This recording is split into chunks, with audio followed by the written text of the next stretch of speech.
que habitas nos céus. Nós podemos sentir a presença do Teu Santo e amado Espírito em nosso meio nesta manhã, porque a glória, Senhor Deus, é para o Senhor. Nós estamos aqui para Te adorar, Pai, porque o Senhor é o único digno de toda a honra e de toda a glória. E o nosso desejo, Senhor Deus, é estar bem junto a Ti. O nosso desejo, Pai, é viver para Ti, é entregar a nossa vida em Tuas mãos. Senhor, o Senhor sabe, o Senhor conhece as nossas lutas, o Senhor conhece a nossa vida, o Senhor sabe do que nós precisamos. E Pai querido, nesta manhã, nós rendemos a Ti o nosso louvor, a nossa adoração, mas nós queremos, Pai, entregar a nossa vida nas Tuas mãos também. Somos falhos, somos pecadores, somos miseráveis, mas nós Te pedimos, Pai, pelo poder do Teu Santo e amado Espírito, que o Senhor transforme o nosso coração, que o Senhor transforme a nossa vida, que o Senhor nos ajude a estar mais perto do Senhor. Nos ajuda, Pai, neste momento a ouvir a Tua voz através da Tua palavra, que o Teu Santo e amado Espírito esteja pairando em nosso meio, Senhor, e que ao sairmos daqui, nós saiamos transformados pelo poder do Teu Santo Espírito. Fica conosco, Senhor, permaneça conosco nesses momentos. Nós Te pedimos agradecidos em nome de Jesus. Amém.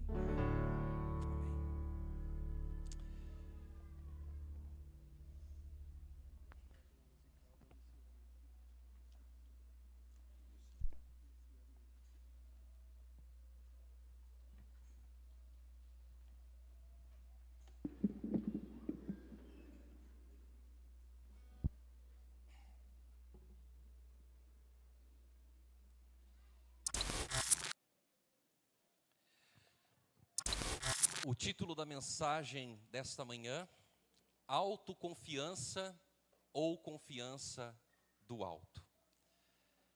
Todo jovem, antes de completar 18 anos, tem vários sonhos que gostaria de realizar.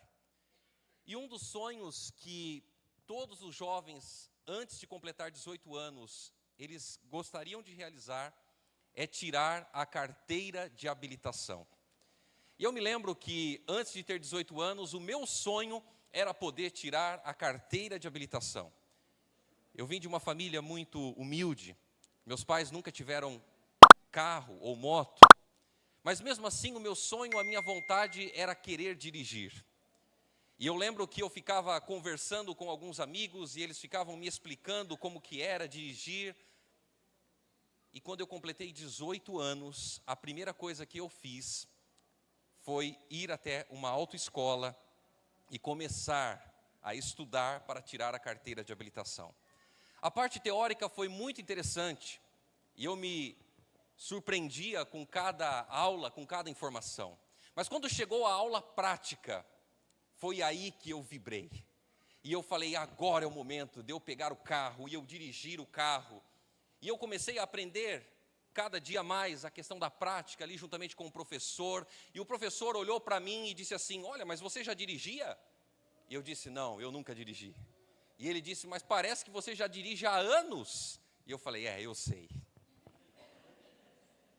E as aulas então, eu começava a realizá-las, e eu realizava essas aulas na autoescola achando que eu não era um aluno, mas eu era um bom motorista, que eu era um motorista experiente. E aí então chegou o dia do exame final, ou seja, eu teria que mostrar para os fiscais que eu estava apto para dirigir, e eu pensava comigo, não tem ninguém que dirija melhor do que eu. Eu sei fazer a garagem, eu sei fazer a baliza, eu sei fazer rampa, eu sei fazer tudo. E eu entrava naquela baliza de uma facilidade que vocês não tinham noção. Eu colocava o carro certinho, no lugar certinho, fazia tudo o que tinha que fazer. E aí então, eu fiz a prova para a moto e passei. E falei, é isso aí. E aí chegou o momento do carro, eu entrei no carro, o professor do lado, o fiscal, e aí começamos a dirigir, e tudo foi muito bem. Mas a última prova era a prova da baliza. E eu já havia praticado inúmeras vezes. E eu olhei para o relógio e falei, questão de 2 minutos mais ou menos eu termino. E eu então peguei aquele carro, fui até o local, o fiscal olhou para mim, está pronto? Eu falei, estou pronto. E eu dizia comigo, é hoje que eu pego a minha CNH. É hoje que eu vou sair daqui aprovado e eu vou poder dirigir o carro. Não tinha nem carro, né? Mas era o meu sonho. E eu então peguei o carro e fui até o local da baliza, comecei a fazer a baliza, e vai para cá, e vai para lá, e coisa e tal, e eu falei, terminei. E coloquei o câmbio no ponto neutro, e apertei o freio de mão. Quando eu apertei o freio de mão, o fiscal olhou para mim e falou assim, terminou? Terminei. Então desce.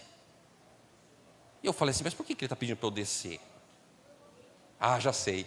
Ele vai me elogiar por ter feito tão rápido e tão bem feito a baliza. E quando eu saí do carro, eu tive uma das maiores frustrações da minha vida. Porque o carro estava inclinado para a esquerda. E ele olhou para mim e falou, você está reprovado. A autoconfiança é algo bom, mas o problema é que muitas vezes nós somos tão confiantes em nós mesmos que nós achamos que o mundo gira em torno de nós. E a Bíblia, ela nos apresenta a história de alguém que tinha uma grande confiança. Mas essa confiança era em si mesmo. E eu gostaria de convidar você a abrir comigo a sua Bíblia no Evangelho de Marcos. Marcos no capítulo 14. Nós vamos ler do verso 26 ao verso 31. Evangelho de Marcos, capítulo 14. Do verso 26 ao verso 31.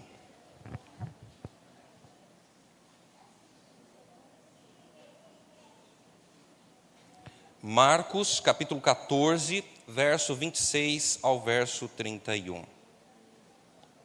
Lemos assim. Tendo cantado um hino, saíram para o Monte das Oliveiras.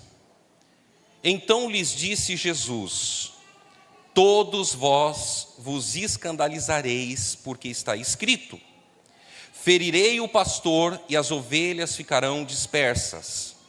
Mas depois da minha ressurreição, irei adiante de vós para a Galileia. Disse-lhe Pedro, ainda que todos se escandalizem, eu jamais. Respondeu-lhe Jesus, em verdade te digo, que hoje nesta noite, antes que 2 vezes cante o galo, tu me negarás 3 vezes. Verso 31, mas ele insistia com mais veemência, ainda que me seja necessário morrer contigo, de nenhum modo te negarei. Assim disseram todos. Jesus, no verso 26 e no verso 27, ele faz um alerta. Pedro, ele faz uma declaração de fidelidade para Jesus no Monte das Oliveiras, e Jesus, ele prediz a negação de Pedro. Eles haviam acabado de participar da ceia do Senhor, e eles cantaram hinos de louvor, e saíram para o Monte das Oliveiras. É interessante que os escritos judaicos, eles atestam que os judeus, eles cantavam hinos após as refeições. Eles se alimentavam e eles tinham o costume de adorar a Deus, de louvar, de cantar ao Senhor. E provavelmente, eles cantavam, os Salmos 113 aos Salmos 118. E Jesus agora, citando o profeta Zacarias, ele fala que todos os apóstolos, sem exceção, iriam se escandalizar com ele, quando ele fosse ferido. Por quê? Porque os apóstolos, eles imaginavam que Jesus iria estabelecer o seu reino na terra. Eles imaginavam que Jesus, ele seria o libertador do povo de Deus. Iria libertá-los do jugo romano, da opressão romana. Mas através da morte de Cristo, eles ficariam escandalizados. E os discípulos, eles agora têm uma atitude covarde. Quando eles fogem do Getsêmani, depois da prisão de Jesus. Mas isso não apanhou Jesus de surpresa, porque Jesus, ele já sabia. E no verso 27 da palavra de Deus, todos vós escandalizareis, porque está escrito, ferirei o pastor e as ovelhas ficarão dispersas. Jesus, ele também predisse que todos se escandalizariam dele. E no verso 31, o mais interessante é que todos os discípulos, eles disseram que nunca abandonariam ou fugiriam de perto de Jesus. Olha que interessante. Os discípulos, eles estavam confirmando, eles estavam dizendo assim, Senhor, nós não vamos trair o Senhor, nós não vamos negar o Senhor, nós não vamos te abandonar, nós estaremos com o Senhor aonde o Senhor estiver. Eles estavam convictos. Mas quando a gente vai lá para o versículo 50 do capítulo 14, a gente vê que um pouquinho mais tarde, todos os discípulos abandonaram Jesus e fugiram com medo. No versículo 28 ao versículo 30, Jesus, ele faz uma promessa consoladora. Olha que interessante. Jesus, ele destaca aqui 3 verdades importantes. A primeira delas, a respeito da sua morte. Jesus, ele não veio para libertar o povo judeu dos romanos, mas ele veio para morrer. E ele caminha para a cruz como um rei caminha para a coroação. Jesus, ele veio com a sua missão estabelecida, ele viria para morrer em lugar do pecador, ele viria para morrer no lugar do ser humano. A segunda verdade importante é a sua ressurreição, porque ele não permaneceria morto, mas ele ressuscitaria. A morte não teria o poder de retê-lo na sepultura, mas Jesus iria triunfar sobre a morte. E esta era uma mensagem importante. Mas a terceira mensagem é que Jesus, ele tinha um plano na vida dos apóstolos. Da mesma forma como Deus tem um plano na nossa vida, Deus tinha um plano na vida de cada um dos apóstolos. Sabe, muitas vezes algumas coisas acontecem na nossa vida e nós não entendemos os porquês. Nós não entendemos às vezes o porquê que certa situação acontece ou porque não acontece. Mas quando a nossa vida está nas mãos de Deus, nós precisamos ter a plena certeza que Deus está cuidando de cada detalhe da nossa vida. Cada coisa que acontece na nossa vida, Deus, ele está cuidando, porque Deus, ele tem um plano na vida de cada um dos seus filhos. E Jesus, ele enfatiza para os discípulos que nem a sua morte, nem a fuga dos discípulos seriam definitivas, porque ele ressuscitaria e ele iria para o encontro dos discípulos. Queridos, o cristianismo, ele não é a consequência de crenças, dogmas, mas o cristianismo é uma pessoa, Jesus. Ser cristão é seguir a Cristo. Jesus que precisa ir adiante de nós. É Ele que nos encontra, nos restaura nos lugares comuns da nossa vida. Os discípulos, eles falaram uma coisa, mas eles praticaram outra. E quantas vezes isso acontece na nossa vida, não é mesmo? A gente fala uma coisa, a gente prega uma coisa, a gente ensina para as pessoas o caminho certo, o caminho correto, mas na hora de pôr em prática a gente faz tudo errado. Jesus, ele conhecia o coração daqueles discípulos. da mesma forma como Ele conhece o meu e o seu coração. Ele sabe quais são as nossas intenções. E entenda que ser cristão é seguir a Cristo, é depender de Cristo. A nossa confiança espiritual, ela não pode estar fundamentada em nós. A nossa confiança espiritual precisa estar fundamentada em Cristo. Quando nós achamos que somos alguma coisa, é aí que nós nos deparamos com as maiores frustrações da nossa vida. E às vezes nós estamos na igreja, e sabe o que nós pensamos? Nós pensamos da mesma forma como os discípulos. A gente pensa assim, olha, o meu jeito é o certo, a minha forma é a correta. Às vezes a gente está na igreja e a gente pensa assim, eu jamais vou abandonar a Cristo, eu jamais vou abandonar Jesus, mas eu vou estar com Jesus em todos os momentos da minha vida. E quando a gente menos percebe, nós estamos longe de Deus, abandonamos a Deus. Não fundamente a sua vida espiritual na sua autoconfiança. Não confie em si mesmo no aspecto espiritual. E no verso 29, no verso 31 do texto que nós lemos, vamos reler? O verso 29 disse assim: Pedro disse para Jesus, ainda que todos se escandalizem, eu jamais. E Jesus disse para Pedro, em verdade te digo que hoje, nesta noite, antes que 2 vezes cante o galo, tu me negarás 3 vezes. Pedro, ele tem uma pretensão vaidosa. Perceba que todos os discípulos abandonaram Jesus. Mas Pedro, ele foi além disso. E me permita fazer uma pergunta para você. Pedro era fiel a Deus, sim ou não? Sim ou não? E por que Pedro negou a Jesus se ele era fiel a ele? Perceba que quando nós falamos sobre fidelidade, quando nós falamos a respeito de ser fiel, parece que a atitude de Pedro não condiz com aquilo que ele era. Por quê? Porque Pedro era um homem fiel a Jesus, era um homem que estava disposto a morrer por Jesus, era um homem que estava disposto a dar a própria vida por Jesus, mas a atitude dele foi diferente das suas palavras.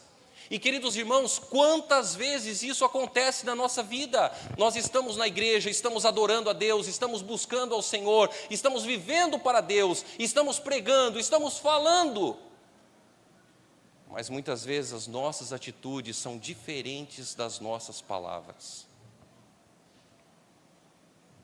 Sabe por que Pedro agiu de forma diferente das suas palavras?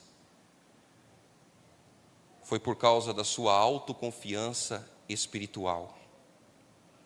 Pedro havia ouvido as palavras de Jesus, mas ele se considerou uma exceção. Ele ouviu que Jesus havia dito, olha, todos vocês vão me abandonar. E Pedro diz assim, olha, eles podem te abandonar, mas eu jamais te abandonarei. Perceba que Pedro, ele estava cheio de si, ele confiava demais na sua vida espiritual. Em vez dele depender de Cristo, em vez dele buscar Jesus, em vez dele se entregar a Jesus, ele se deixou levar por aquilo que ele pensava, por aquilo que ele achava. Ele estava cheio de si, ele estava com a sua confiança espiritual em si mesmo, e ele julgou ser melhor que os demais discípulos. E aqui, querida igreja, nós precisamos tomar um cuidado, porque às vezes na nossa vida espiritual nós achamos que somos melhores do que as pessoas. Nós achamos que nós estamos num nível às vezes maior do que as pessoas no aspecto de entrega, de adoração, de comprometimento com as coisas de Deus. Nós não somos melhores do que ninguém. Diante de Deus, todos nós somos iguais. Todos nós somos falhos, somos pecadores, somos miseráveis. E nós necessitamos, nós carecemos das misericórdias de Deus na nossa vida. Mas Pedro, ele se julgava melhor que os demais discípulos.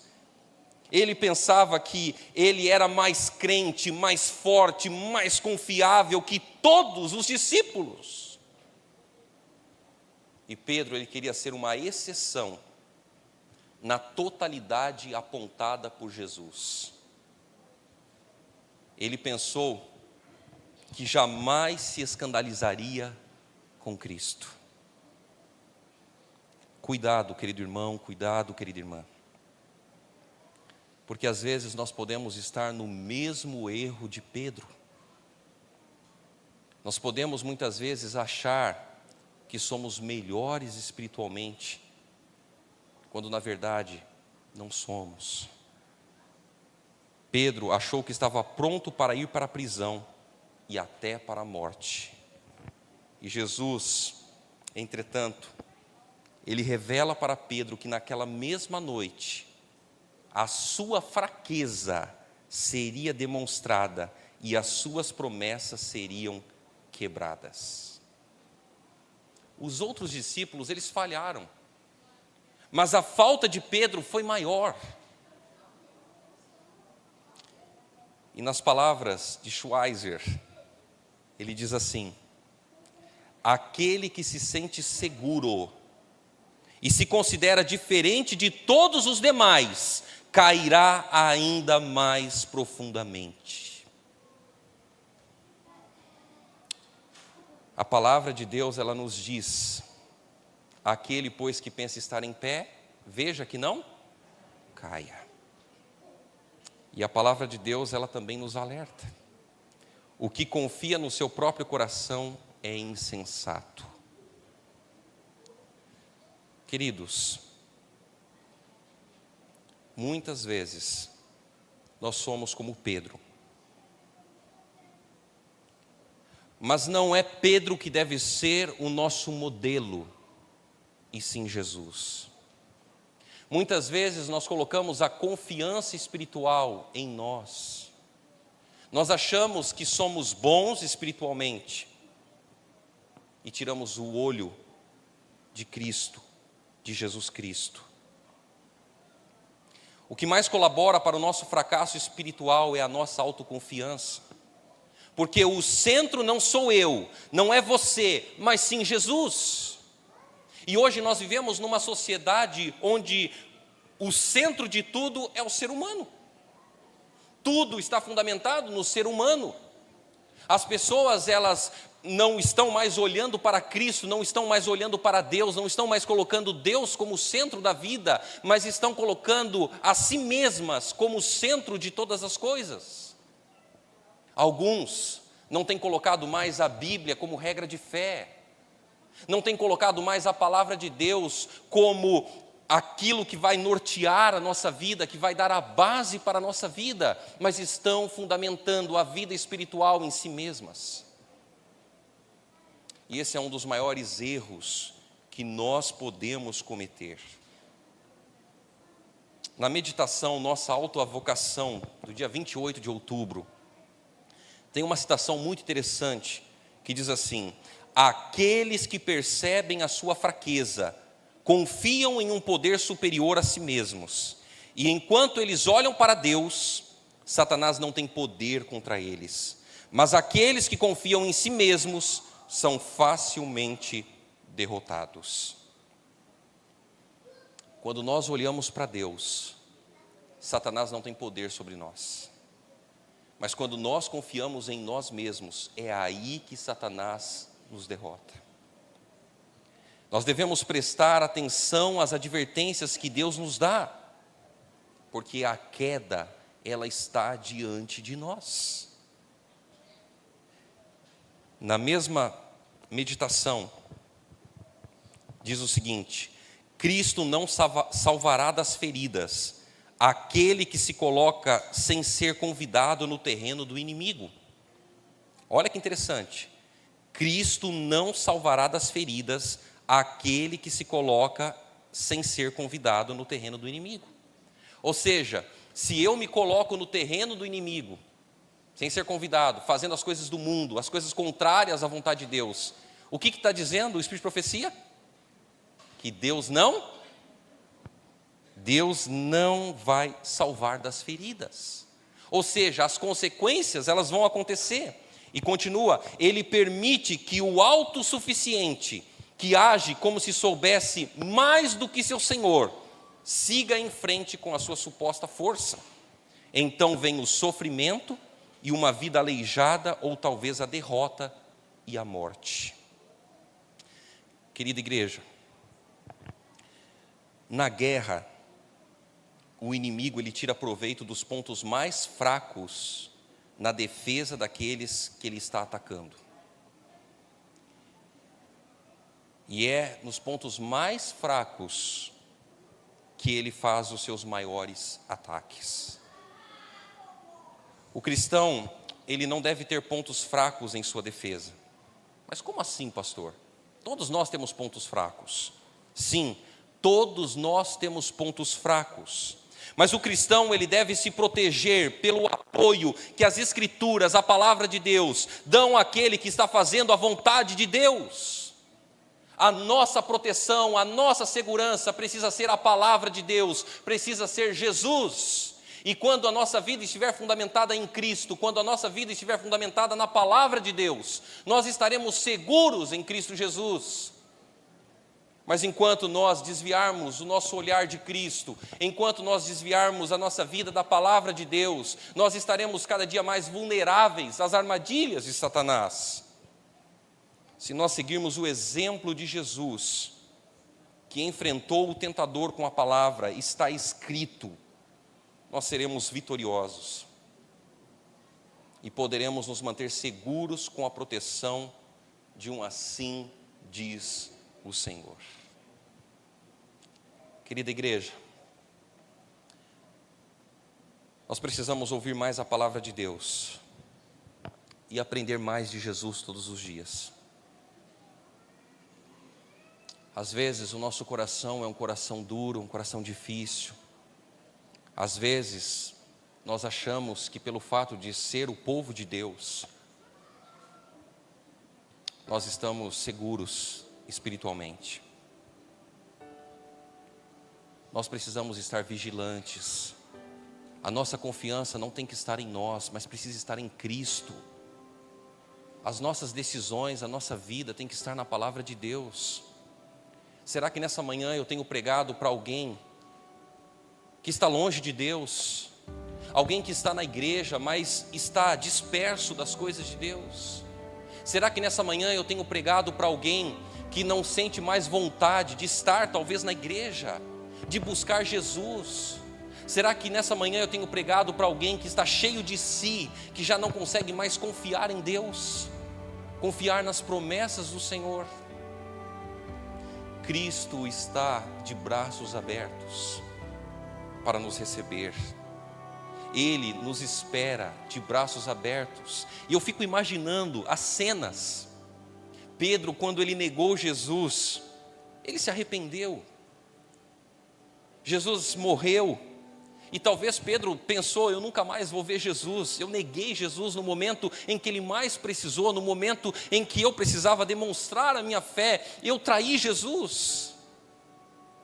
E a Bíblia diz que os discípulos, depois que Jesus morreu, eles saíram e voltaram para pescar, porque eles não sabiam mais o que fazer. Eles estavam desnorteados, estavam dentro de um barco, tristes. Jesus, ele ressuscita, e Jesus está lá na beira da praia, caminhando, andando, e eles pescam a noite toda, e diz a Bíblia que eles não pegaram nenhum peixe. E Jesus dá uma ordem, dizendo assim, joguem de novo as redes. Quando Jesus disse, pela segunda vez, porque isso já havia acontecido alguns anos atrás, eles não perceberam que era Jesus. E eles jogaram as redes, e quando eles puxaram, as redes estavam cheias. E João olha para Pedro e diz assim, Pedro, é Jesus! Queridos, a Bíblia diz que Pedro largou as suas roupas, ele pulou na água. E eu fico tentando imaginar o encontro de Jesus com Pedro. Eu fico tentando imaginar esse momento, Pedro indo com toda a sua força, com toda a sua rapidez para poder se encontrar com Jesus. E eu fico imaginando o abraço que Jesus deu a Pedro naquele momento. Eu fico imaginando o coração de Pedro como ficou naquele momento. E Jesus agora prepara uma comida para os discípulos, e ele começa a caminhar com Pedro por sobre a areia. E vocês conhecem a história, porque a Bíblia diz que Jesus faz 3 perguntas para Pedro. Pedro, tu me amas? E Pedro diz, sim, Senhor, eu te amo. E Jesus então apacenta as minhas ovelhas. Pedro havia negado 3 vezes, e Jesus agora estava confirmando 3 vezes o seu amor por Jesus. E Pedro diz, Senhor, eu te amo, pela 2ª vez, quando Jesus pergunta, tu me amas? Mas na 3ª vez acontece algo extraordinário, porque quando Jesus pergunta pela 3ª vez, Pedro, tu me amas? Sabe qual foi a resposta de Pedro, de acordo com a Bíblia? Tu sabes todas as coisas, tu sabes que eu te amo. Perceba que ali estava acontecendo o quê? Uma transformação no coração de Pedro. Pedro não estava mais preocupado em dizer, eu vou morrer por ti, eu vou dar a minha vida por ti, eu vou fazer de tudo porque eu sou melhor do que os demais discípulos. Não, Pedro agora estava reconhecendo que Deus conhece todas as coisas, queridos irmãos, da mesma forma como Ele conhece a nossa vida, da mesma forma como Ele conhece o nosso coração. Deus, Ele sabe de todas as coisas, e nós não precisamos dizer para Deus, olha, nós somos melhores, nós fazemos as coisas de forma melhor. Nós não precisamos disso, porque somos um único povo, nós somos o povo de Deus, e diante de Deus somos iguais, temos falhas, temos defeitos, temos lutas, temos problemas, mas o que vai fazer a diferença é a nossa confiança em Jesus Cristo, é segurar firmemente nas mãos de Deus, buscá-lo todos os dias, se arrepender dos nossos maus caminhos todos os dias, e passar por uma verdadeira transformação de vida.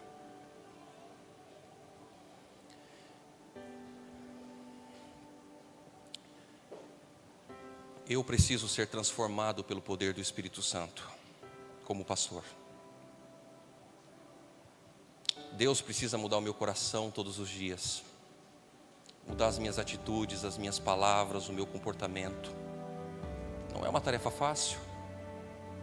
Às vezes, quando alguém olha para você e faz uma coisa que você não gosta, você às vezes não sente amor pela pessoa. Às vezes, quando você quer fazer as coisas contrárias à palavra de Deus, não é uma tarefa fácil. Se apegar à palavra de Deus, se apegar à Bíblia.